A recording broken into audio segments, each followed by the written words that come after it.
President Mercer, members of the council, I rise in public participation because as an elected member of the school committee and its current chairman, I wasn't afforded the opportunity to be an active participant in tonight's meeting.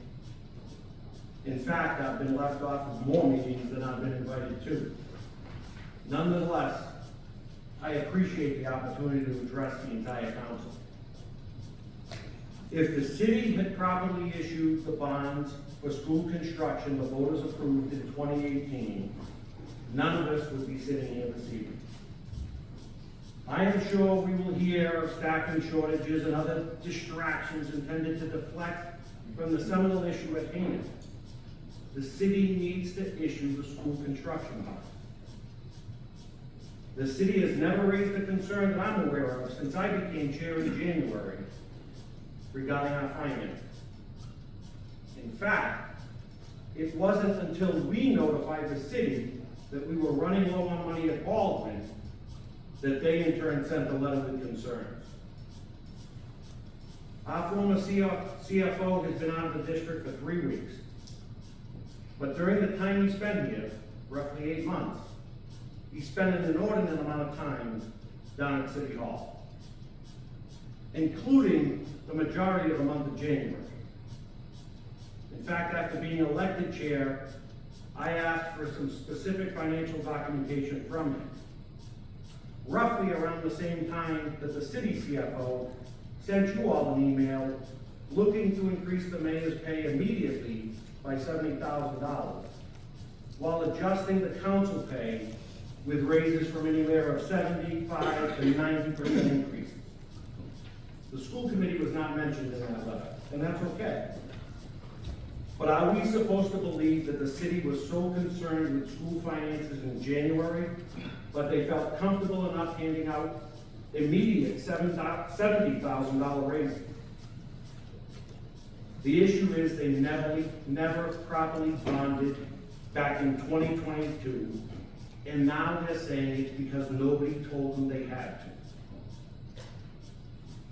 The city had a chance to bond the entire $220 million back when interest rates were at historically low levels.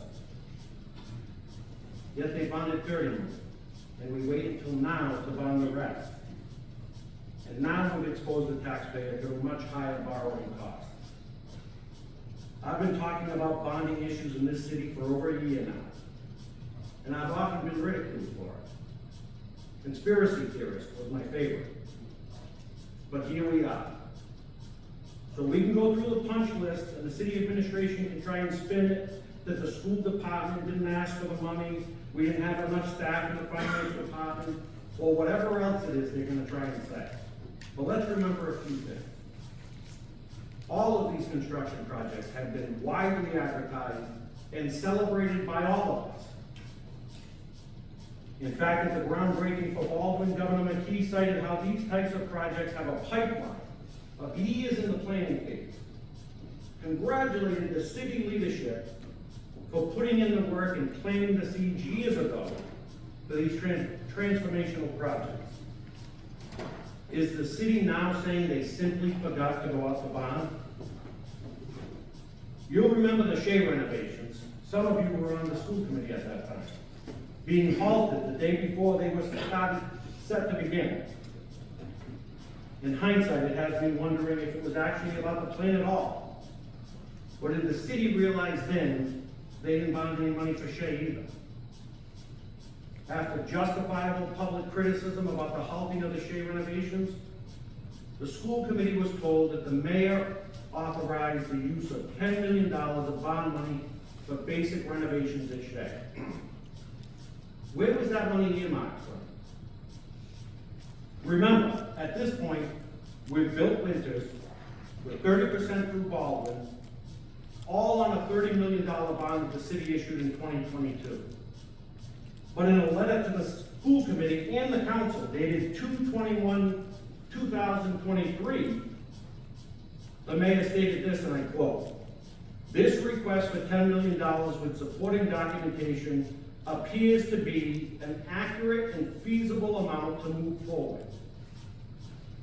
Later on, he concluded with, and again I quote, "Once again, I want to reiterate that my administration is committed to moving quickly and collaboratively with you and the Pawtucket City Council to move Shea forward." So my question is, where is the $10 million? What bond are we to draw down on to get these safety renovations, critical safety renovations, done at Shea, when the city CFO tells us there's no money left? I'm only left to conclude that that $10 million for Shea was to shut some of us on the school committee up. Or it was an empty promise to the Shea community, or both. But speaking of the initial $30 million bond, let's remember when that bond was issued, when rates were at historically low levels.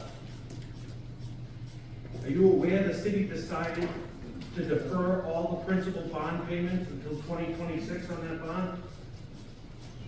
Are you all aware of the $8 million principal payment you have coming due in 2026? Or are you all finding out about it for the first time from me? So as I see it, here's what's coming your way in 2026. You're gonna have an $8 million principal payment due. You're gonna have additional debt service that comes online from finishing the Baldwin project. Not to mention any bonds issued for the Unified High School. Speaking of the Unified High School, are we still on track with that project? Ready to proceed? We just received the architectural scores from 6 of the 7 community leaders that I asked to select the design bid.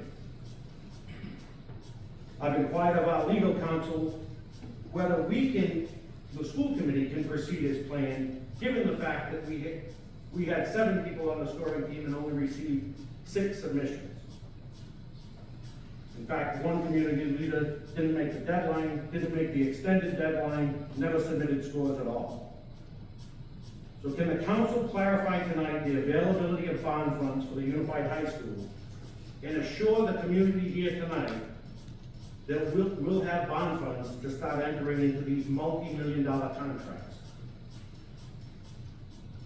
I ask because in a recent meeting between the school and city finance teams, the city CFO made a very strong and deliberate point of mentioning that the $330 million Unified High School bond still had to go through council approval. Is that accurate? I thought the voters approved the $330 million bond. So now the city will say, well, the Unified High School, we have $50 million in state pay-go to get started. Folks, it's the exact same scenario that played out here. We had $40 million to get started at Winters, and now we're out of money, and Baldwin's 30% done. I want to be very clear about this point with the $50 million state pay-go. Based on preliminary estimates we've got, that $50 million will likely handle the demolition of McCoy Stadium and the preparation of the land to build on, and not much more after that. So I'll ask the question, what happens after we spend that $50 million? We have an empty lot, McCoy Stadium's gone, we got it doing $50 million of state money, and is that when the city tries to reclaim site control? Transparency and communication, right? Here's some more for you. Shea and Coleman are in ruin. And being on the school committee 10 years, I'm disappointed in myself that I say that. But that's the facts. They're in ruin. So while we're talking about finances, let's be honest that there was never an intention to invest $10 million into Shea. Why? Because the city didn't have it to give. The administration owes the Shea community an apology. I'll conclude by going back to Baldwin. We need $60 million more to finish Baldwin. 60. The city has indicated they're considering borrowing $30 million. Remember, we need 60. So can the council commit to us all tonight that in 6 months, we'll go out for another $30 million bond? after the city issues this initial $30 million bond, I submit to the council that one $80 million bond is more cost efficient and saves the taxpayer in the long run. Unless, of course, there's a reason we can't bond that. It's a sad day in Pawtucket, Mr. President, when soccer bonds sailed through with complete disregard for transparency. Nobody forgot that bond.